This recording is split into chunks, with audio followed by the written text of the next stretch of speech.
Okay, let's talk about FC stuff. What makes a good FC? First of all, probably knowledge, a lot of it. But if you don't have that, it's like try out, ask other people about how it goes. But very important stuff is that you stay calm in rough situation and that you keep it going. Like, don't freeze, keep going, do something, and in worst case, if you have a backup FC or something, tell them that you don't know what to do, stuff is not breaking, can you take over or give me an advice? And from there, you rinse and repeat, you wipe fleets.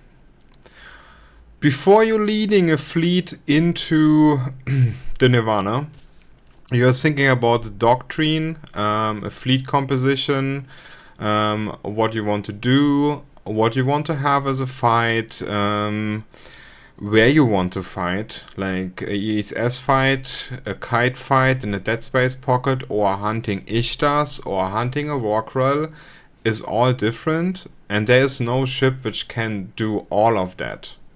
So keep that in mind.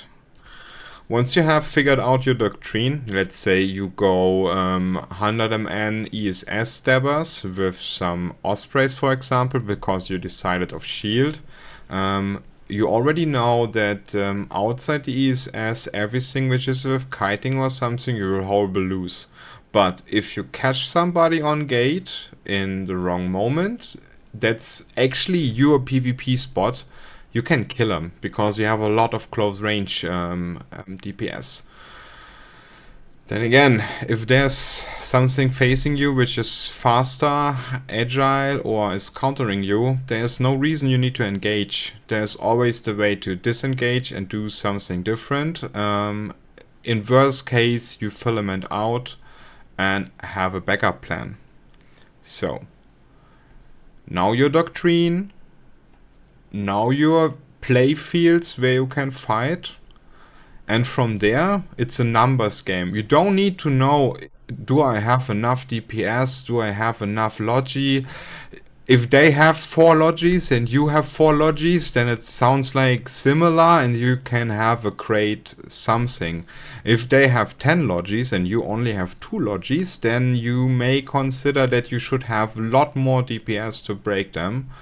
But you can also do it on a different way depending on what kind of fleet you do. So for example, if you have a very big nullsec doctrine fleet with like 200 people, it's about number matching and a lot of individuals doing their stuff with snowflakes and blah blah blah. There's usually like, it's your positioning and it's your target calling, and it's the question of what is the achievement. Do we want to shot a structure or do we want to defend a structure or something? Or is the enemy in retreating and we try to catch them?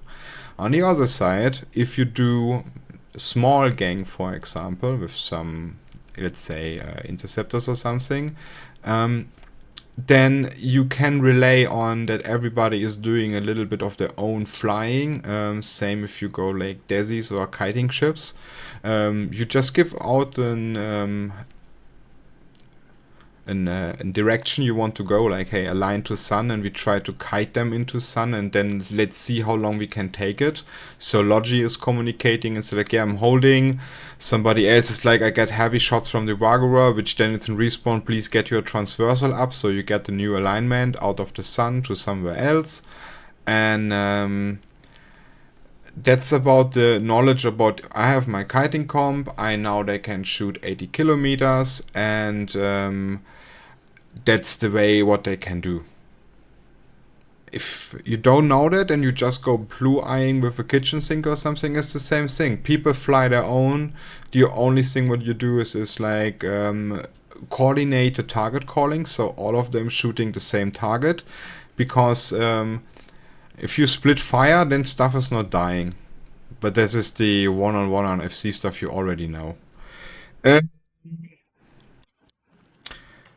Very important, remember that if a spinning ship in your hangar is worth less than one exploding in space. Besides the fact that it feels bad to lose something, it's always great to have a battle, and to share the stories afterwards. Like, yes, we had an ESS fight with 15 people, 5 died, but on the other side we killed 15 trackerbacks or something, which is awesome. Somebody make a video and we honor that somebody died for the greater good. Happens. Yes, you can try to save everybody, but that's not possible. So, the other thing that's very important is depending on how old your fleet is. So like if you have a lot of new pros and beginners, then you should be clear with commands and everything. So on gates, don't say don't jump, just say gate is red, gate is green, jump, jump, jump, and try not to say normal stuff which then tend to be mislead, because some people are maybe not listening on comms or not 100% in it, or you already have a 20-minute fleet.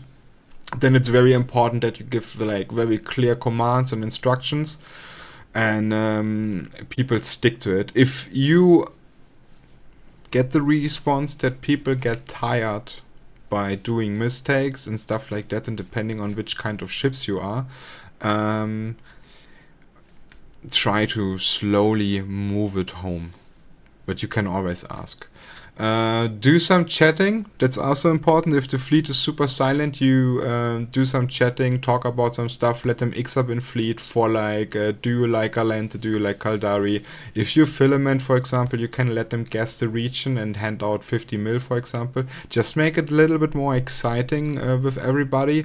You can also do like a question round, some quizzing or so, if you're waiting for the 5-minute ES timer to tick down. Also, then you can stick to the command which like check, I have an important news, or we are on combat comms, so the chattering is going down.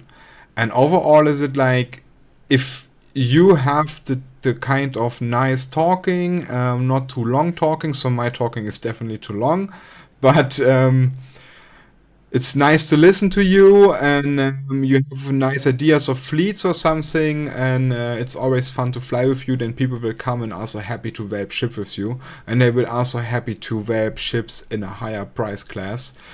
Still, people don't want to die in a 1 bill ship, but these ships tend to make a lot more fun to fly, and also tend to be super generous if you are outnumbered to bring you some kind of victory. If you ask yourself what's running in the background, that's my first try of abyssals in a group. I never done abyssals, like a little bit but not much, because I found it too expensive. And here we decided in a small group with 3 people, so a mini abyssal fleet, to try out the stuff. And since everybody lost structure, as expect me, I would say that's a pilot issue. And if you watched the video, you saw that I don't only have assault frigate on 3, so it's definitely a skill issue here. Never mind, it was fun. Thank you very much for watching me. That's all what I have to give about FCing. It's mostly about the fun. Keep it as fun, have fun. Don't think too complicated about it, and make your own experience. Hey man, if you don't know if a Nighthawk can break 2 Gnosises or 3 Gnosises, sit in a Nighthawk, try it out. You should bait tank the Nighthawk for blasters, because Gnosises are usually blaster tank. And if you turn out you only have like 50% shield left, you start asking for like 1-2 logis in the standing fleet, and you know it. And then if you come to next battle in the future, you know that one of the T2 battle cruisers with a little bit support can easily handle multiple ships. So that's it from my side. Have fun, good luck, fly safe, and we see us on the next reward on Just About.